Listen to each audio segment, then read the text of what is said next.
여러분은 얼마가 있어야 투자를 시작할 수 있다고 생각하시나요? 저 역시 처음에는 막막했습니다. 하지만 통장에 현금 1,000만 원이 딱 찍히던 날 저는 결심했습니다. 이 돈 중 아주 적은 금액이라도 좋으니 당장 미국 주식 투자를 시작해보자고 말이죠. 제가 큰 돈도 아닌데 투자를 서두른 이유는 명확했습니다.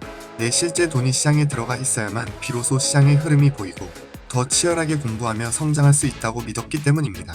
단순히 책으로 배우는 것과 내 소중한 자산이 오르내리는 것을 지켜보며 몸소 겪는 경제 공부는 차원이 달랐습니다. 하지만 여전히 많은 분이 투자는 위험하다며 초축만이 살 길이라고 말씀하십니다. 과연 그럴까요? 매달 꼬박꼬박 적금을 붓고 숫자가 늘어나는 것을 보며 느끼는 안도감. 그 뒤에 숨겨진 차가운 진실을 오늘 데이터로 하나씩 짚어보겠습니다. 성실하게 저축만 한 당신이 왜 시간이 갈수록 불안해질 수밖에 없는지, 왜 투자는 선택이 아닌 생존의 문제인지 지금부터 시작합니다. 우리가 가장 먼저 직면해야 할 현실은 보이지 않는 도둑, 바로 물가 상승률입니다. 우리는 은행 이자가 3%라면 내 재산이 3% 늘어난다고 착각합니다. 하지만 그의 물가 상승률이 4%였다면 어떻게 될까요? 통장에 찍힌 숫자는 늘었을지 몰라도 그 돈으로 살 수 있는 물건의 가치는 작년보다 오히려 줄어든 셈입니다.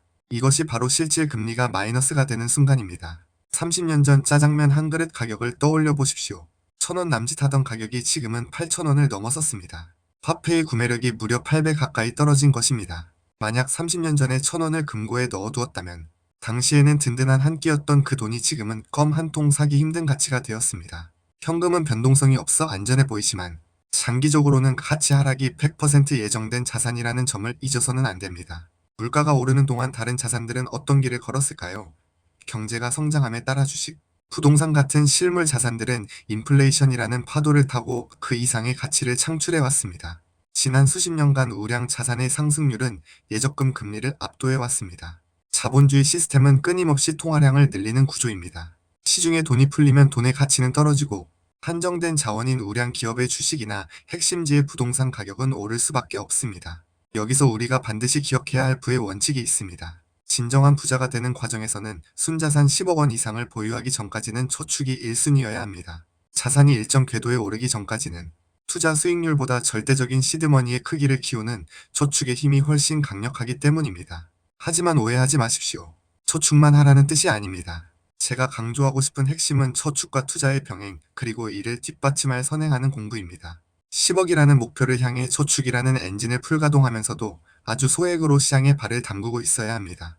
많은 사람이 공부가 완벽해지면 투자를 시작하겠다고 말합니다. 하지만 공부만 해서는 절대로 시장의 생리를 깨달을 수 없습니다. 소액이라도 내 돈이 들어가야 뉴스가 내 이야기로 들리고 기업의 실적이 내 지갑의 문제로 다가옵니다. 즉, 공부가 투자를 이끄는 것이 아니라 투자가 공부를 강력하게 견인하는 것입니다. 소액 투자를 통해 시장의 흐름을 파악하는 선행 공부를 병행하십시오. 그래야 나중에 순자산 10억이라는 고지에 도달했을 때 그 큰 자산을 제대로 굴리고 지킬 수 있는 경제적 근육이 생깁니다. 준비되지 않은 상태에서 맞이하는 기회는 오히려 독이 될 수 있기 때문입니다. 아인슈타인이 세계 8대 불가사의라고 극찬했던 복리의 마법은 투자에서만 온전히 발휘됩니다. 단순히 원금의 이자가 붙는 저축과 달리 투자는 수익이 다시 수익을 낳는 구조를 만듭니다. 매달 100만 원씩 연 2% 저축을 하는 사람과 연 7% 수익률로 투자를 병행하는 사람의 20년 뒤는 어떨까요? 그 격차는 노동소득으로는 도저히 메울 수 없는 수억 원의 자산 차이로 나타납니다. 시간이 흐를수록 자산 가치의 격차는 벌어질 것이고 그 흐름을 타지 못하면 나중에 뒤늦게 시작하려 해도 감당할 수 없는 거리가 생깁니다. 투자는 단순히 부자가 되기 위한 수단이 아니라 내 노후의 구매력을 지키기 위한 최소한의 방어 기제입니다. 결론적으로 저축은 자산을 불리기 위한 훌륭한 시작점이자 10억 자산가로 가는 든든한 버팀목입니다. 하지만 그 씨앗이 모였다면 반드시 인플레이션이라는 가뭄에도 말라 죽지 않을 우량한 땅에 옮겨 심어야 합니다. 그리고 그 땅이 어떤 땅인지, 언제 씨를 뿌려야 하는지는 소액 투자를 통한 선행 공부로만 배울 수 있습니다. 여러분의 포트폴리오를 한번 돌아보십시오. 현금이라는 안전한 감옥에 갇혀 자산의 가치가 녹아내리고 있지는 않나요? 제가 1,000만 원으로 첫 발을 뗐던 것처럼 여러분도 오늘부터 작은 공부와 실행을 시작해보시기 바랍니다.